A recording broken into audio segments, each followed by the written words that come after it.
It's safe to say the Buckeyes are picking up steam on the recruiting trail as they just picked up their fourth verbal commitment in the month of April. As last night, four-star linebacker Payton Pierce from the state of Texas announced that he will play football at Ohio State. You are Locked On Buckeyes, your daily podcast on the Ohio State Buckeyes. Part of the Locked On Podcast Network, your team every day.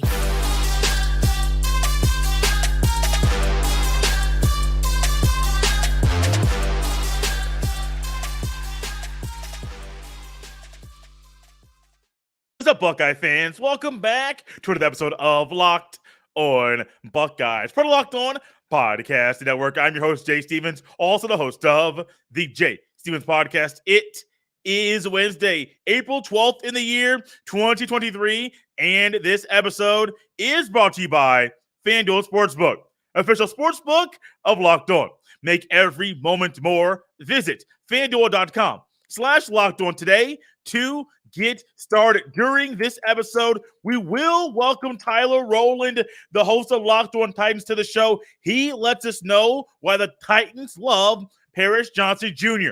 But before we get to any of that, the Buckeyes just picked up their fourth verbal commitment in the month of April. This one coming from four-star linebacker Payton Pierce from the state of Texas, as he announced last night that he has committed to play football at the Ohio State University. There was some question by some about when the Buckeyes will start getting commitments from players on the defensive side of the ball. So far, this is only the second one. The first one coming from Garrett Stover from Big Walnut High School in Sunbury, Ohio. Those are the only two players on the defensive side of the ball to verbally commit to Ohio State right now. Both linebackers.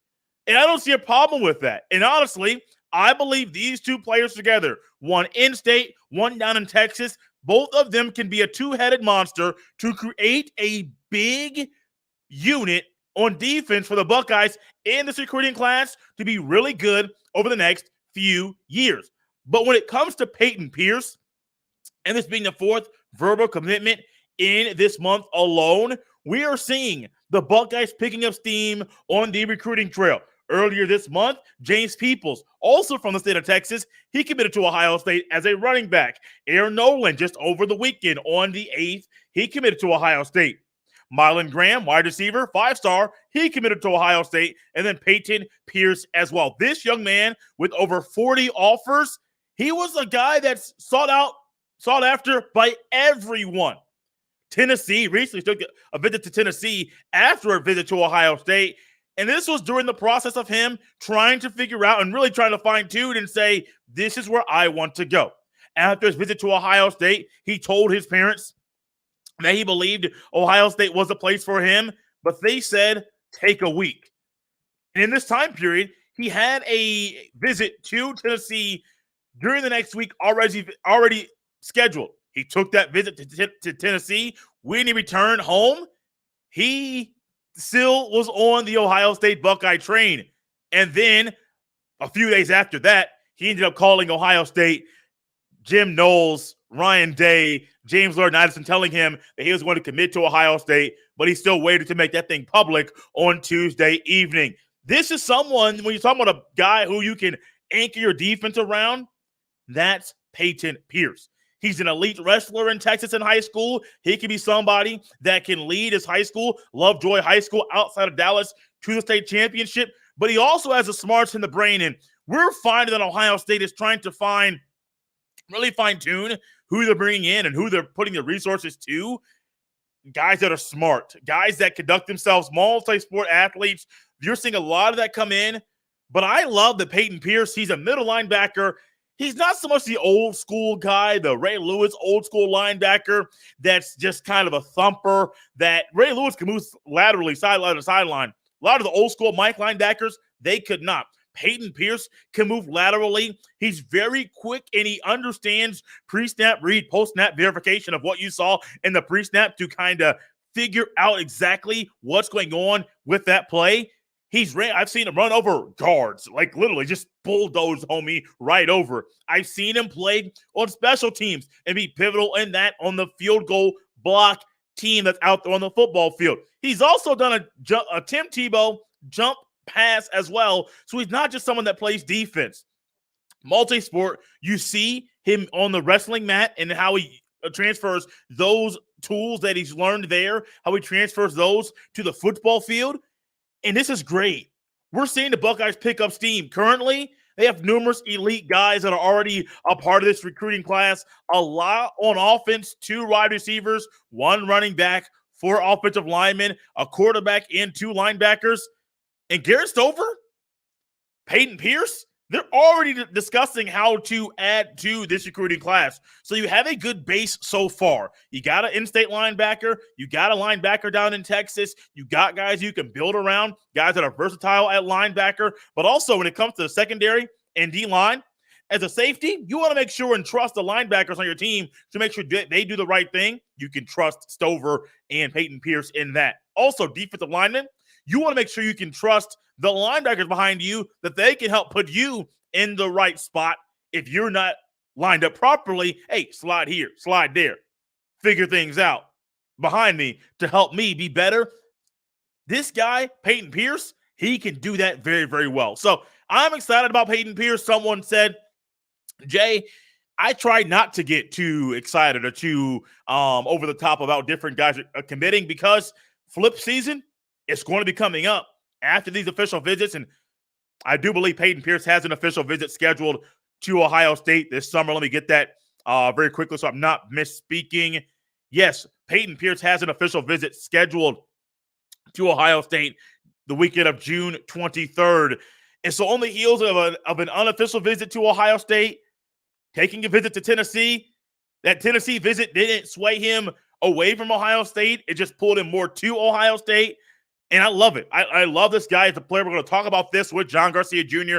on tomorrow's show to get more about John's thoughts and mindset and expertise in regards to the recruiting and what this means for Ohio State from his point of view. But when it comes to Payton Pierce, I love it. And people have said James Laurinaitis can play, and he will play a big piece of the pie, a pivotal part to recruiting different athletes, especially at linebacker. And he was part of the three-headed monster that helped recruit Payton Pierce hard. Ryan Day, Jim Knowles, James Laurinaitis. You had your position coach, the GA of your position, and also the head coach go hard at you. I think that speaks volumes about Ohio State. And also, it speaks volumes about how serious Ohio State was about getting a verbal commitment from Payton Pierce. Pierce also said he's glad that this is over. He's glad that this process he's committed to Ohio State before spring ball starts. It's a lot for a guy, junior in high school, to be answering questions from all these coaches. It's a lot for him to do that, and he's happy it's over. I'm happy it's over for him as well. Payton Pierce, committed to Ohio State, 4-star linebacker. I like it.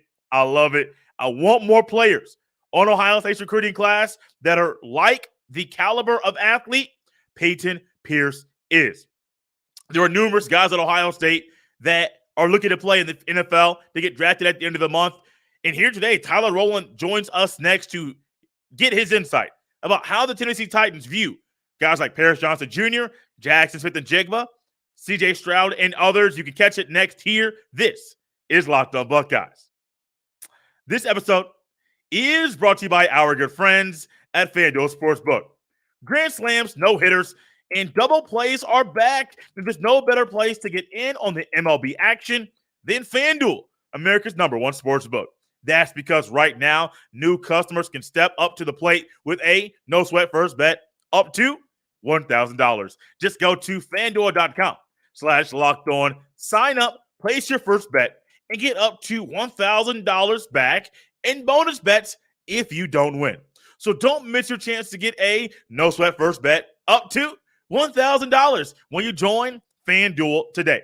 Just go to FanDuel.com/LockedOn to sign up. Once again, go to FanDuel.com/LockedOn to sign up. FanDuel, official partner of Major League Baseball. And joining us now here on Locked On Buckeyes, just a man that we did a couple shows together with last year during draft season as the Titans ended up picking up Nicholas Petit-Frere in last year's NFL draft. And then now it's the draft coming up. A couple Buckeyes are on the radar of the Tennessee Titans. Is Tyler Rowland, the host of Locked On Titans. Tyler, welcome back to Locked On Buckeyes. Yeah, absolutely. As anybody who listened to our conversations last year would know, I am a Buckeye native, born and raised in Ohio. I'm a big Buckeyes fan, as well as the Titans fans remind me when I get too excited about CJ Stroud as a project. They'll remind, oh, this is just Buckeye nonsense. But yeah, so love coming on Locked On Buckeyes and chopping it up with you. It's a nice crossover for me. Always. It always is. And we've been doing a lot of draft stuff as the draft is literally 2 or 3 weeks away, getting a lot of preparation and getting some more hosts like yourself from the Locked On NFL family here on the show to hear about what you guys are thinking about Buckeye players and if it's the right spot for them in the upcoming NFL draft. The Tennessee Titans currently have the number 11 pick in the first round of the NFL draft. And my first thought is go big, go heavy, go beef, go Paris Johnson Jr., but also, if there's a receiver in Jackson Smith and Jigba available at number 11, if Paris Johnson Jr. goes earlier, there's a couple players there that might be options. But first, Paris Johnson Jr. You added a Buckeye last year on the right side of the offensive line. Titans could easily add another guy that's a Buckeye for the left side of the offensive line this year.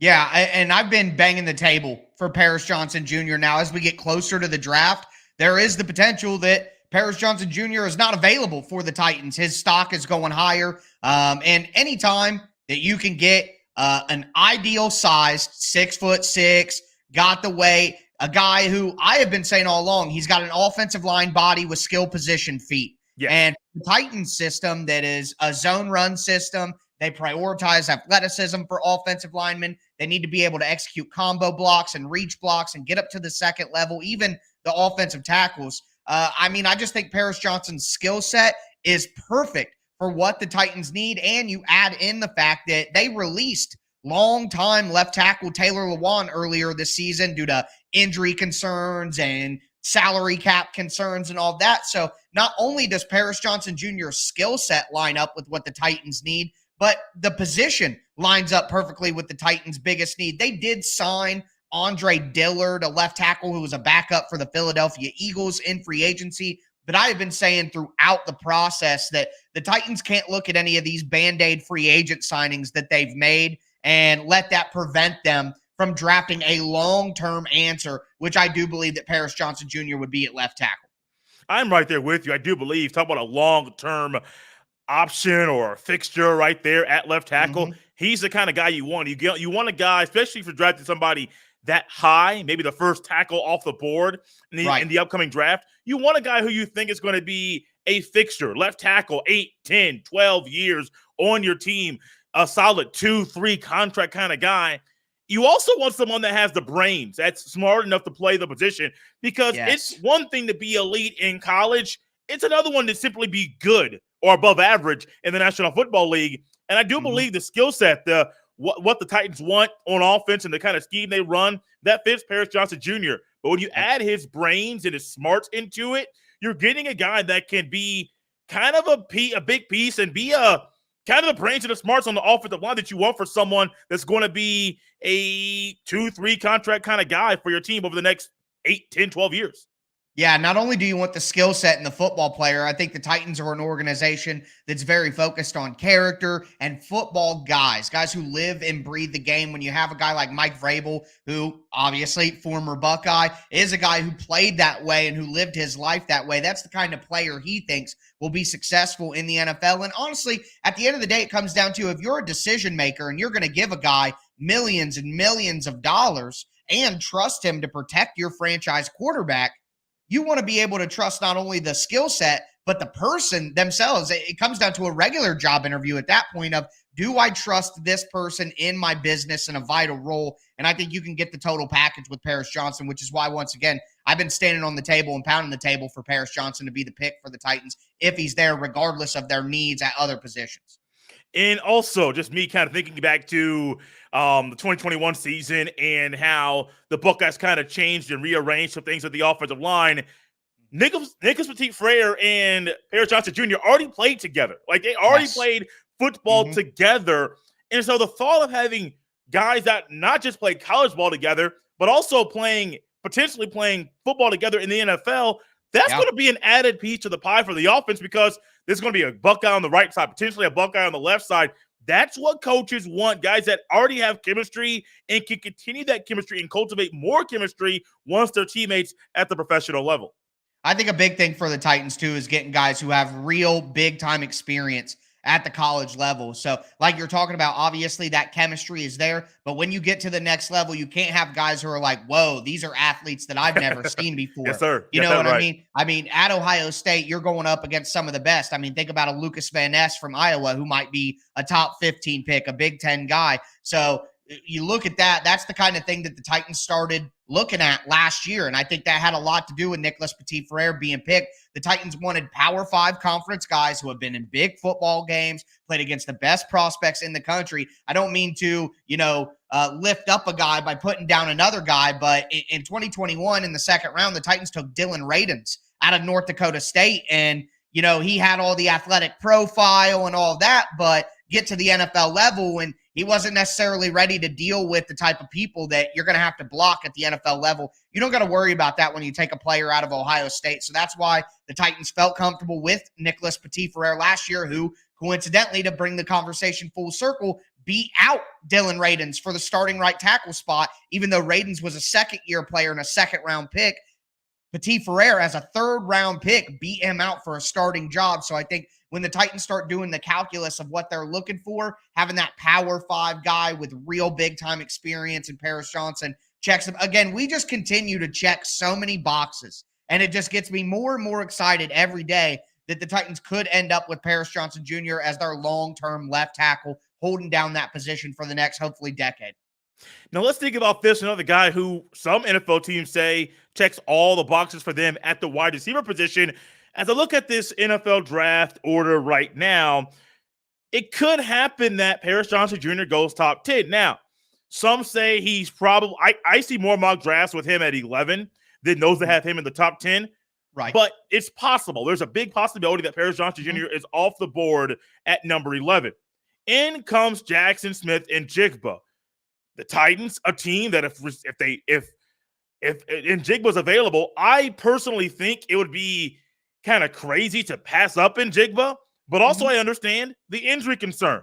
The fact that he didn't play really any football last year, that the last time he played significant football was in 2021. Great year, phenomenal year, broke records, but it was still a year since he's played any significant football.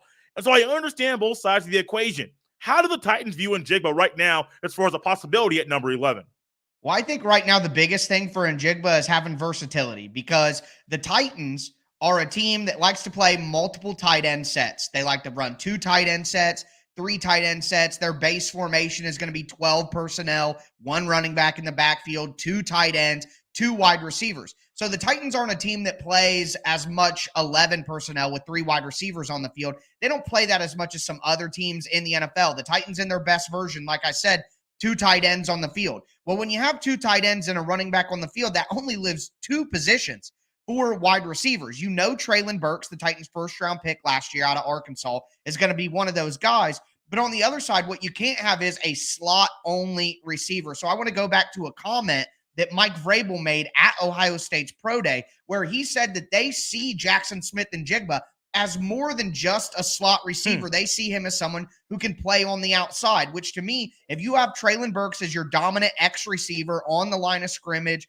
doing his job there, and then you can have Jackson Smith-Njigba as your Z wide receiver that can come in motion, that can be moved around the formation, that you're going to get with a running start laterally and things like that. You can use him that way. I think it could be a perfect pairing of skill sets.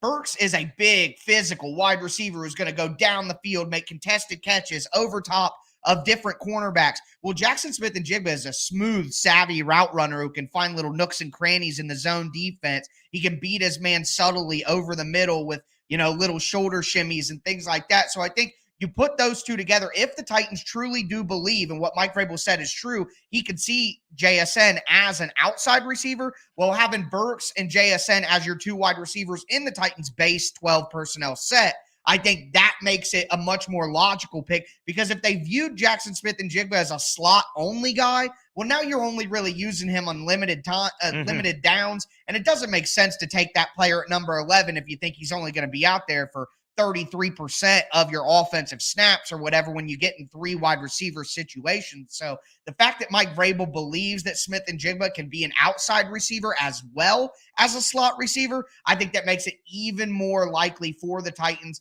to take him at number 11. And in my opinion, there is only one wide receiver in this draft class that's a first-round talent. If you stacked all the wide receivers in this class up against some of the other wide receiver classes we've seen recently, I don't think a guy like Quentin Johnston or Zay Flowers or Jordan Addison, I don't think those guys are pure first-round talents not to get picked in the top 15. Maybe they go later in the back half of the first round, through the 20s into the 30s. But I think if there's one wide receiver in this draft class that does have pure first-round talent and is worthy of a pick at 11, it's Jackson Smith-Njigba. So not only would he fit with Burks and what the Titans are trying to build, but his talent in this class makes him somebody who it's logical to swoop up at number 11.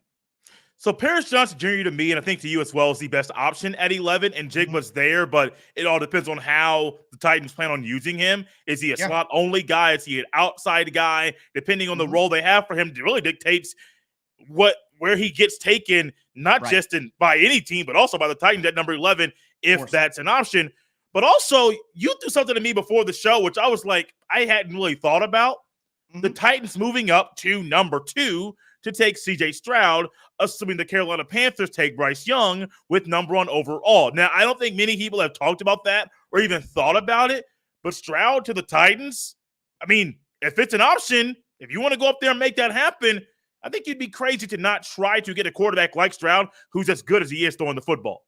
Well, I think where it would really come in is pick number 3. I think what Houston might do, because the Titans would do it, I think, but I doubt Houston would let the Titans come in and steal C.J. Stroud after the Titans stole the franchise away from the city. But I think Arizona at number 3 hired a new general manager this offseason, and Monty Ossenfort. Monty Ossenfort was just an executive with the Titans. So you have connections between the organizations, the Titans and the Cardinals sit at pick number 3. So if Bryce Young goes number 1 to Carolina, which all of a sudden there's more momentum for that. And then Houston, who some people have been whispering, now these are rumors, it's smokescreen season in the NFL. You can't trust anything that you hear right now. But some people are saying Houston doesn't have C.J. Stroud as their number 2 quarterback on the board. They're not huge fans of C.J. Stroud in Houston. And there's some people who believe that they're going to take Will Anderson, the edge rusher out of Alabama, at number 2.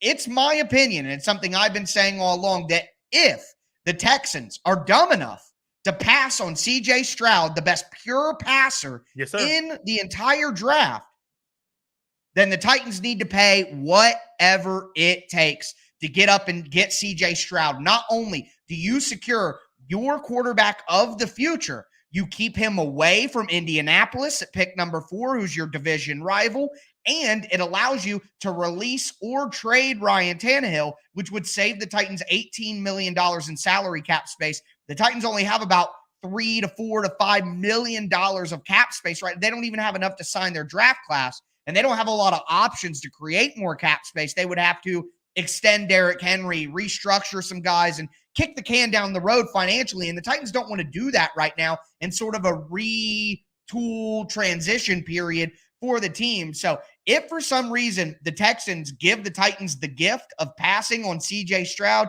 I think the number 1 priority for the Titans would instantly become getting up to number 3, getting C.J. Stroud in the Titans organization. I think he's not a guy who's running around all the time like Bryce Young, but Stroud showed, especially in that Georgia game, something scouts all wanted to see. He can use the mobility if he needs to, and at the NFL level, he won't be as well protected. He won't have such a high talent variance at wide receiver. There are guys getting open nonstop, first-round picks everywhere. It won't be like that in the NFL, so he'll need to use that mobility more. But within the Titans system, that focuses on zone runs, bootlegs, getting quarterbacks outside of the pocket, I think Stroud demonstrated that he has the mobility necessary to execute that sort of offense. And with the benefit of Derrick Henry fed play action, Stroud will have more time and the ability to just layer pass. I keep going back to a pass against Indiana where Stroud threw it over the middle of the field and layered it in between two guys deep,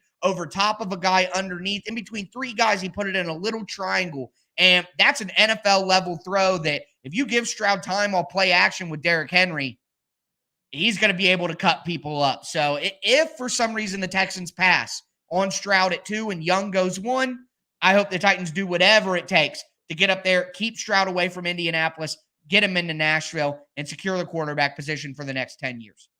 Last but not least, there's another guy that I didn't even think about at all for the Titans in this conversation.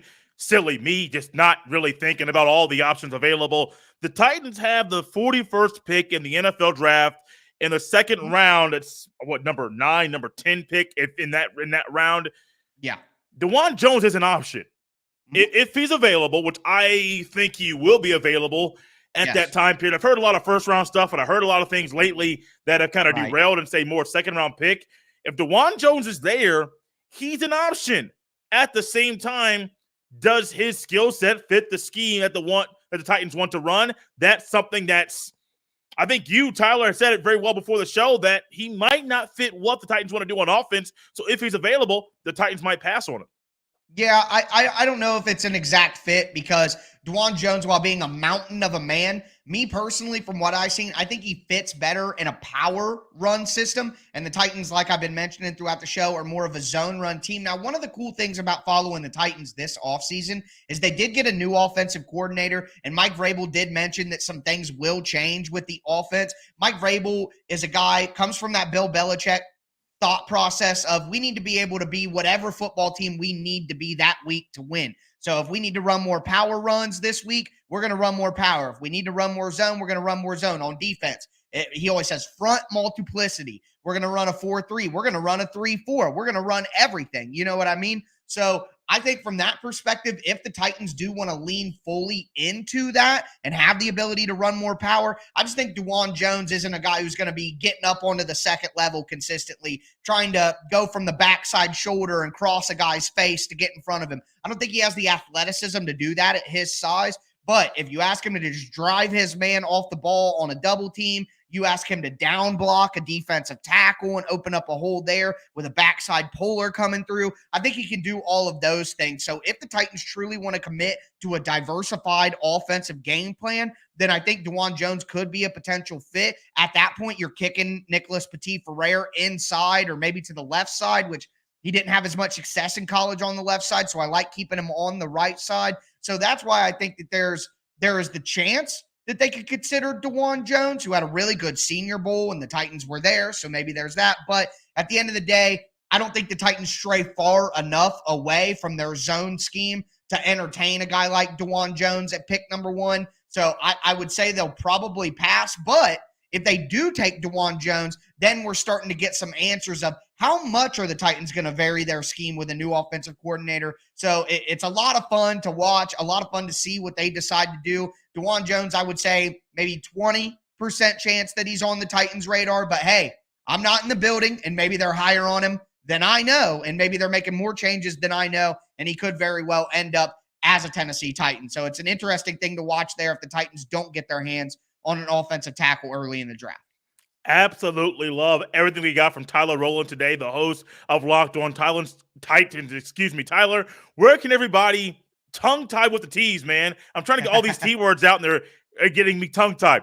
Tyler, where can everyone listen to Locked On Titans if they want to learn more about the Tennessee Titans? Maybe they're a fan, or what more of your thoughts are about Buckeyes that might get drafted by the Titans at the end of the month. Yeah, as the listeners of Locked On Titans will know, I am a schmuck for alliteration. I just love all the T's, but the Tic-Tac Titans is the Twitter name, you know what I mean? But yeah, you can find me on Twitter at Tic-Tac Titans. I do some film work, and especially after the draft picks are made, going to be doing breakdowns on different prospects that the Titans added. Also, Locked On Titans, your team every day, Monday through Friday, YouTube, any podcast platform. And then recently, a couple of months ago, I started writing for Sports Illustrated for alltitans.com, so you can read my work there. Before I go anywhere, though, Jay, I do want to say congratulations on your engagement. Oh, and I just want you to know that you were my fullback in that adventure. It was not too long after you popped the question that I did as well. So I appreciate you setting a good example, and I was able to follow your lead to the finish line. And luckily, both the women in our lives said yes. So thanks for having me on. That's where you can find my work. And thank you for leading by example there and doing a great thing. And congratulations to us both. Congratulations to you. It's like the old school ISO play. Fullback goes right through the hole, running back comes through, Boom. right behind him. Perfect. No, congratulations to you as well. And guys, I love what Tyler has. Check out Locked On Titans. You got a lot of good stuff here. You'll get more stuff there every day, Monday through Friday, your team every day. You can follow me on Twitter at jsteven07. We're out of here on a Wednesday, a jam-packed Wednesday show. And I can't wait to see what happens the rest of the week. Spring game coming up. We got recruits that are announcing if they're going to be Buckeyes in the future. I love this time of year, and I love having people like Tyler on the show to learn more about what Buckeyes might be on teams that might draft them at the end of the month. Tyler Rowland, thank you for coming on Locked On Buckeyes. I really appreciate it. Absolutely. Go Bucks.